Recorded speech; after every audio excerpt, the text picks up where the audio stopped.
banter through those years, and it's just amazing to see the context and everything pulled together. What do you think is the greatest challenge or the thing that is impeding the progression of more rights with the LGBT communities beyond, specifically in the UK?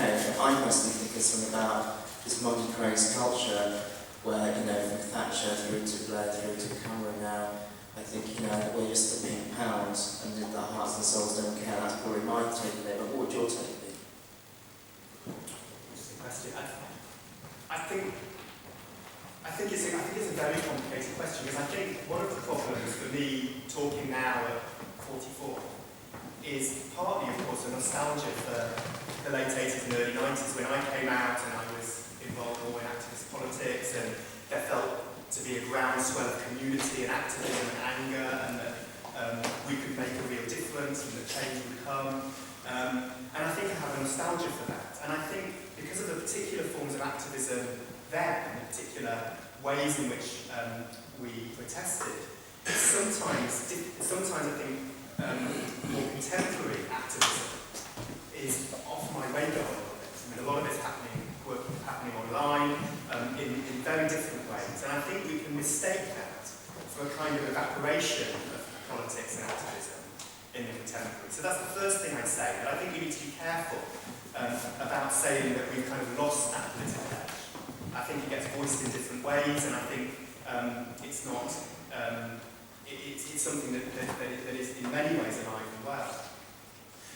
On the other hand, I think there is a truth in what you're saying about kind of a broader cultural shift, which I think has often sees less links between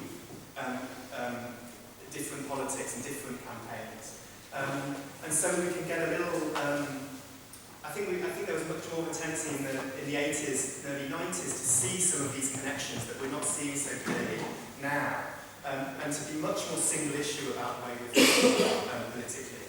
And I think that can be both hugely effective in terms of individual campaigns, but disabling in terms of seeing what the wider context is in terms of our consumer culture, neoliberalism, and so on. So I suppose I kind of half agree with you, and would kind of just add the caveat about the complexity of activism and politics now.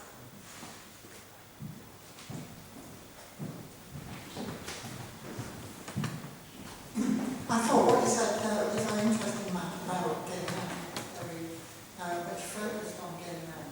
I think it's very good from that point of view, and it wasn't just male-centered either. You brought in women whenever possible. But nevertheless, you said very little about lesbians and about bi women. And one thing that, one really striking omission, which I think is terribly important to rectify if possible, is a discussion about lesbian separatism.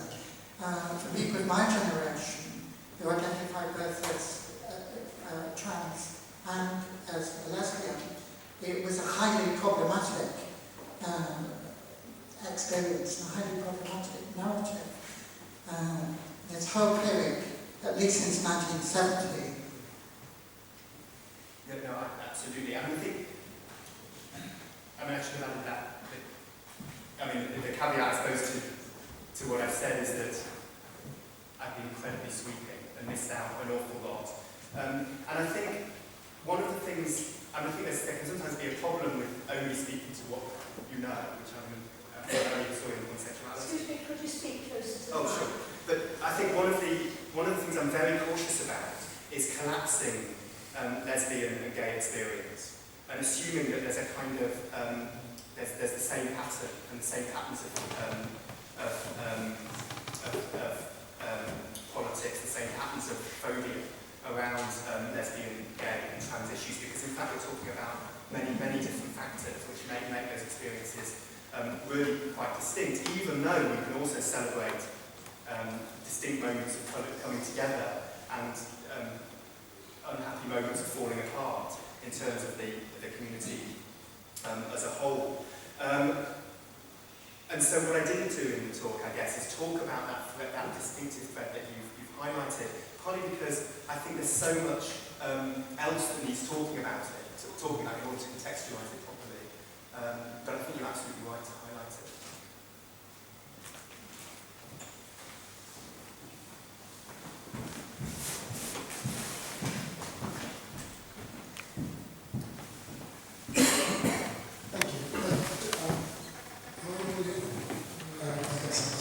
I don't think you mentioned religious belief at all during the discussion. Given that there's a significant reduction in levels of religious belief over the past 40 years, I wondered if you felt that there was a strong relationship between that and the growing liberalisation of sexual lifestyles. I think that's going to put the questions I was saying. It's complicated. Okay, but it's really telling, in fact, that the report from the Church of England recommending decriminalisation exceeded the Wolfenden report. And some religious groups have been foursquare behind LGBT rights and equality. And moreover, many gay men, lesbians and trans people have found considerable comfort in religious contexts. I've been doing a little bit of reading and work around this last image of Muslim lesbians and gays, and it's really quite interesting the way in which what we can sometimes assume to be contradictory identifications and senses of belonging can actually hold and work together. I think living in a more secular society, it's interesting to observe the debate in France about gay marriage and children against the debate here. And I think in a sense, the rights agenda here has benefited from being a more secular nation in many ways.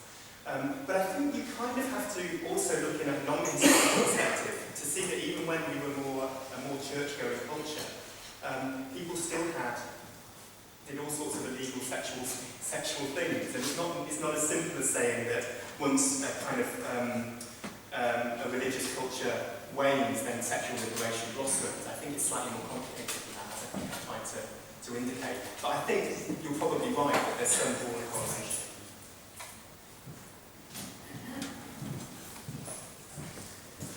Hi. With regard to the comment you made about your last statement, do you have any comment to make on what Peter Tatcham's view is of the way that most visible campaigning on behalf of gay equality nowadays relates specifically to aping heterosexual values such as marriage? It's really interesting how one of the problems with an equalities agenda, which has served us very well in lots of ways, it does mean that that's what's in the frame. Equality to what? To ideas of marriage and adoption rights and so on. And I think it can actually eclipse the very creative ways in which lots of LGBT people can live and make the parameters of the debate rather narrow. I mean, I threw in towards the end the idea that, why have we got this kind of couple norm so embedded in our heads? And why isn't it possible to have a wider debate about that?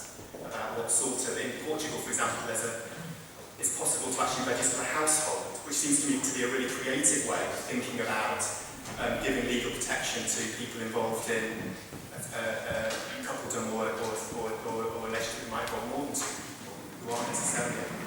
And so there are creative ways of thinking about this, which my frustration is we seem to have lost a little bit.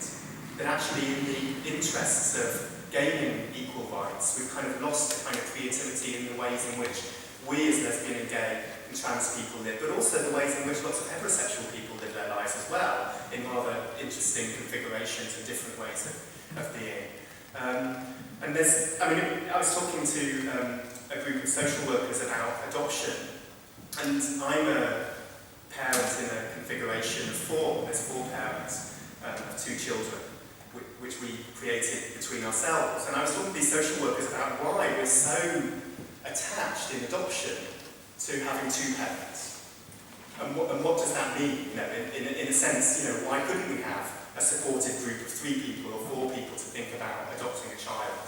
And why are we so wedded to these particular ideas of what makes a right family or a normal family, or what is necessarily in the best interest of the child in those contexts? So I think, I suppose the muddy answer to your question is I feel like we've lost some of these creative ways of thinking and these expansive ways of thinking in the interests, and this kind of echoes, I suppose, what Tatchell says, in the interests of actually ensuring that we do have equal rights alongside.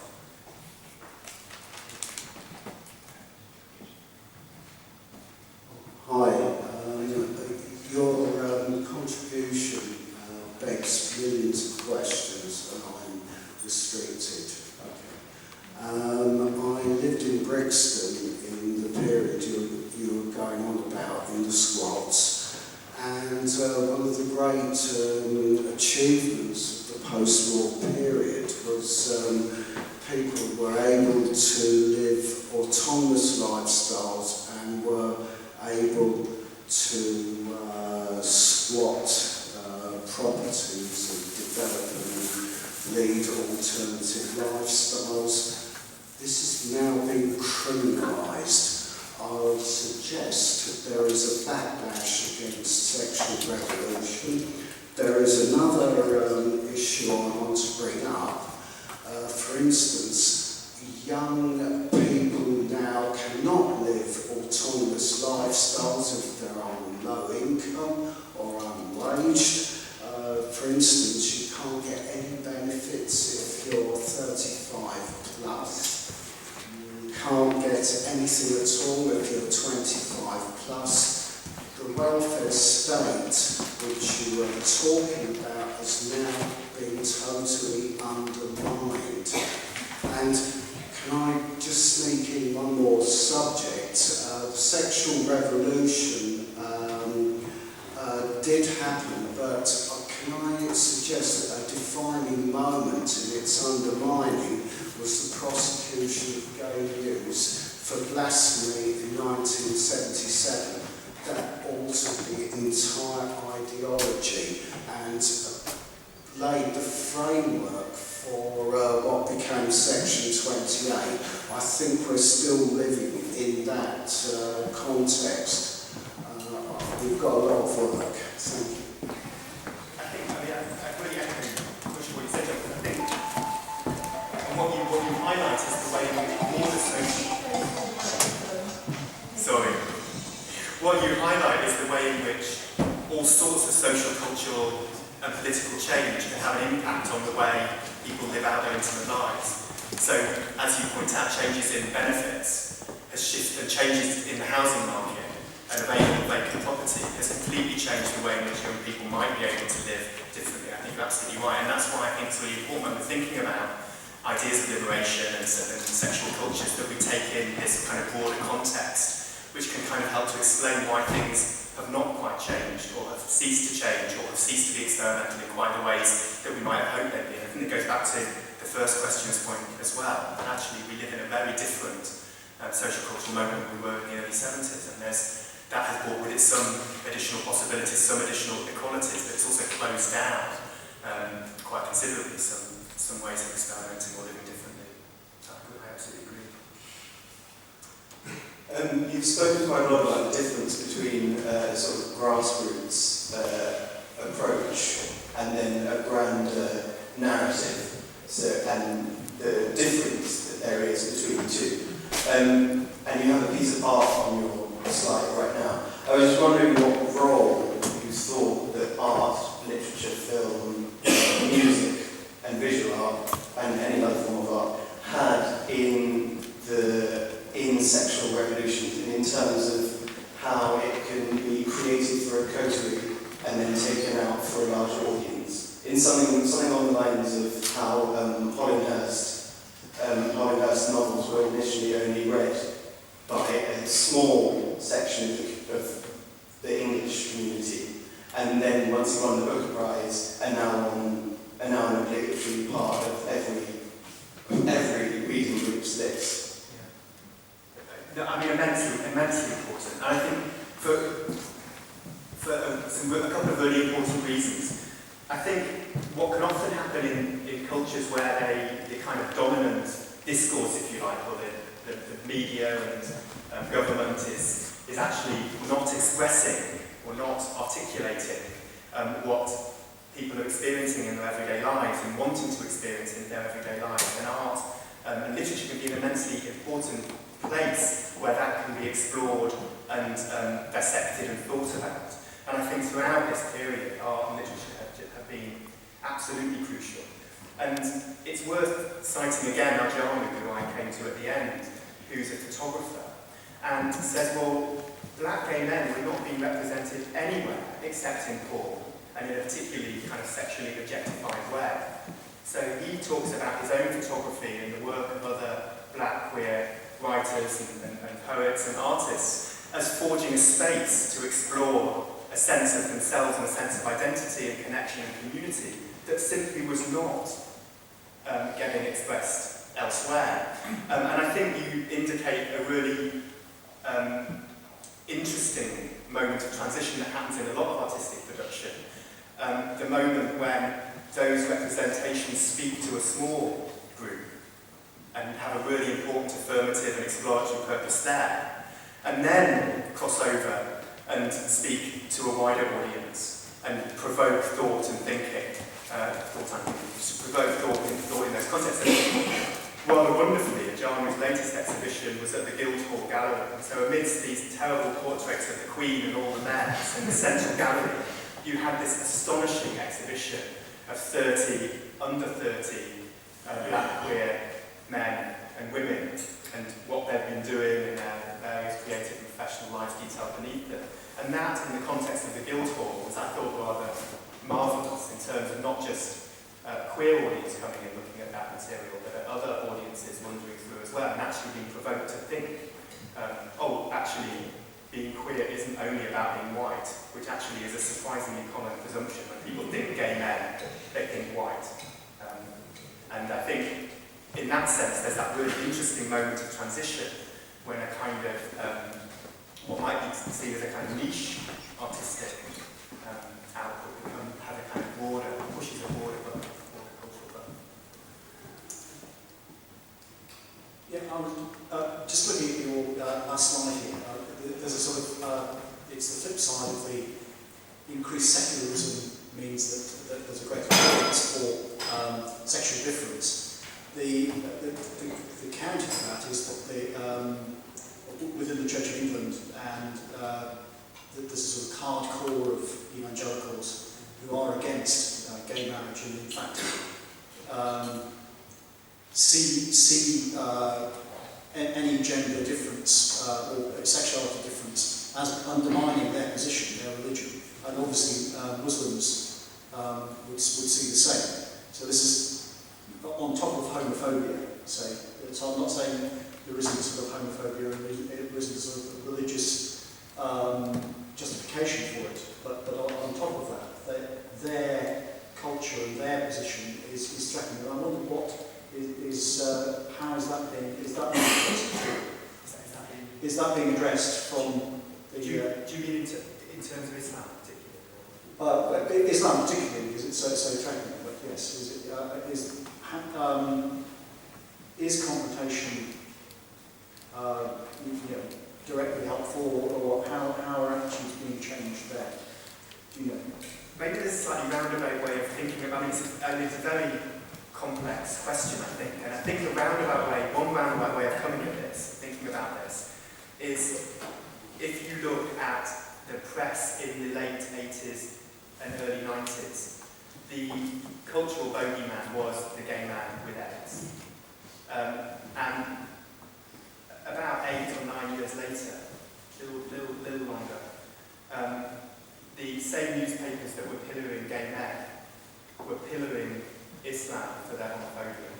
And I think what happened is there was a shift in who we blamed for being culturally undermining and undermining our values and so on. And it lacks, I think the problem with that analysis is it lacks any sort of nuance that allows us to think about Islam in complex ways and as a complex religion with many different strands and aspects to it. In the same way that pillowing gay men in the late 80s and early 90s in the way that they were pillowing in a completely homogenising way was also deeply destructive. So, I mean, there's some really interesting work at the moment, some local gay history, or oral history projects with Muslim LGBT identified people, which is working on the ways in which they negotiate these different identities and identifications, which remain really important to them. So just because you're queer doesn't mean you're not, for them, for these people that have been interviewed, their religion is not something they feel like they're turned away from, and has felt accommodating in various ways. So I think it's this difference again, which the question that the back highlighted earlier, between two levels, in a way, the way in which we live our everyday lives and muddle along, if you like, in various ways, in various complex and sometimes contradictory ways. And then this very simplistic rhetoric and that gets kind of touted, sorry, I'm doing it again, at another level, and the way in which people then have to negotiate those kind of phobias in the way they live out their day-to-day lives. So I don't know if that begins to... Those are my thoughts. We're just coming up to time here in the hall. Feedback. Is there a final question? Of course, yes. Yes, a footnote. Go for it. I just wanted to follow on that point, thinking about the very important organisation, Women Against Fundamentalism, and a successor group whose name I can't right now think about, because one of them is about achieving secular space. And since we are in a building that was built as a secular space and founded, and I'm delighted to be part of something which is about humanism and recognises that history and brings together all these other really important forms of activity, I think that if there was Women Against Fundamentalism, there is absolutely the same argument against all of the ancient patriarchal the fundamentalist forms of the ancient patriarchal religions. I myself would rather do that religions altogether, but I try to be tolerant. I think there's a space for there to be feminist and LGBT organisation against fundamentalism. Any comment on that, Matt? I absolutely Agreed. Lovely. Well, we'll end the question and answer session now, and thank you very much for your contributions. If we just have a big hand for Miss Mackirk.